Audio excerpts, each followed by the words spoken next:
Bismillahirrahmanirrahim. Bonjour mes élèves, j'espère que vous allez bien. Après avoir étudié les dangers des microbes pathogènes, on va voir dans cette séance comment l'organisme lutte contre ces microbes. C'est-à-dire, on va commencer l'étude d'une fonction très importante pour l'organisme. C'est la réponse immunitaire, réalisée par un système appelé le système immunitaire. On va tout d'abord déterminer les éléments qui ne laissent pas pénétrer certains microbes à l'intérieur de notre organisme. Ces éléments portent le nom des barrières naturelles. Le document suivant montre les deux grands types de barrières naturelles. Le premier type s'appelle mécanique, comme la peau et les muqueuses. Les muqueuses, ce sont des couches à cellules jointives qui se trouvent dans les voies respiratoires, dans le tube digestif et dans les voies génitales et urinaires.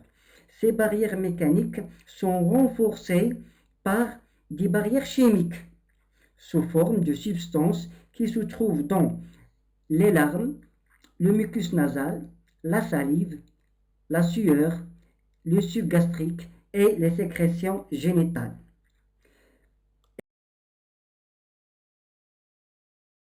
Le tableau suivant résume ces deux types de barrières, mécaniques et chimiques, et leurs propriétés.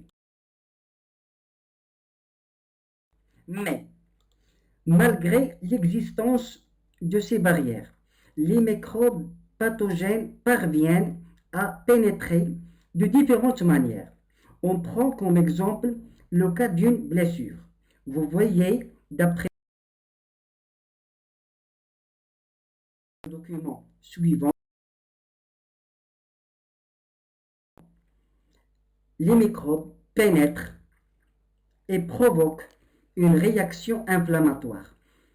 Vous voyez dans le premier stade, les microbes pénètrent dans la partie interne de la peau appelée derme. On sait que la peau possède deux couches, la couche externe appelée épiderme et la couche interne appelée derme. Vous voyez, les microbes sont pénétrés à cause d'une épine non stérile qui permet la pénétration des microbes dans la partie interne de la peau qui est le derme. Dans le derme, vous voyez, il existe les nerfs, il existe des capillaires sanguins. Capillaires sanguins, ce sont des vaisseaux sanguins microscopiques qui contiennent du sang. Dans le sang, on trouve des cellules sanguines, comme les globules rouges, le globule blanc et les plaquettes sanguines. Donc, après la pénétration des microbes à l'intérieur de l'organisme réagit pour lutter contre ces microbes. Parmi les symptômes de la réaction inflammatoire, on peut citer la douleur, le gonflement, l'élévation de température et la rougeur. Cette dernière, c'est-à-dire la rougeur, est due à la dilatation des capillaires sanguins pour faciliter la réalisation d'un mécanisme important appelé diapédèse. Vous voyez bien dans le document, les globules blancs quittent le sang vers les microbes. C'est la diapédèse. Donc la diapédèse, c'est la capacité de certains globules blancs de quitter le sang vers les microbes. Le type de globules blancs capable de quitter le sang vers les microbes appelés phagocytes. Les phagocytes, appelés phagocytes car ils sont capables de réaliser un autre mécanisme très important appelé la phagocytose, qui comporte 4 étapes.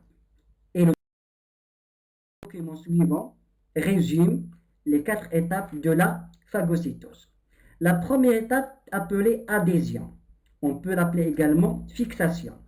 Pendant cette étape, le phagocyte va fixer le microbe et peut former des pseudopodes pour envelopper ce microbe. La deuxième étape, appelée absorption, on peut l'appeler également l'ingestion, c'est-à-dire dans ce cas, le phagocyte va mettre le microbe à l'intérieur du cytoplasme. Ce dernier possède des vésicules qui contiennent des enzymes digestifs. La troisième étape, appelée digestion, c'est grâce aux enzymes digestifs, le phagocyte va digérer le microbe et le détruire. La quatrième étape, appelée expulsion, c'est le rejet des restes du microbe détruit.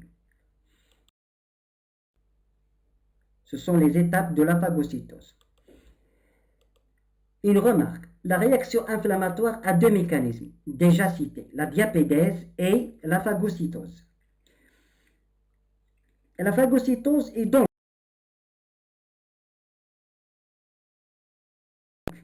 un mécanisme d'une réponse immunitaire naturelle. C'est une réponse immunitaire immédiate. Pourquoi immédiate? Immédiate car il se fait rapidement. C'est la première caractéristique de la réponse immunitaire naturelle. Elle est immédiate car il se fait rapidement dès que le microbe pénètre dans l'organisme.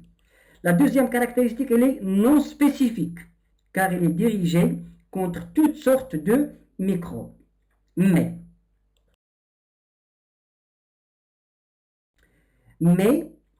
cette réponse immunitaire naturelle est insuffisante pour lutter seule contre tous les différents types de microbes pathogènes. C'est pourquoi l'organisme va utiliser d'autres moyens qui aident la réponse immunitaire naturelle. Cette séance est terminée. La prochaine séance, on va voir les autres moyens utilisés qui aident la réponse immunitaire naturelle pour lutter contre les microbes pathogènes. Et merci de votre attention.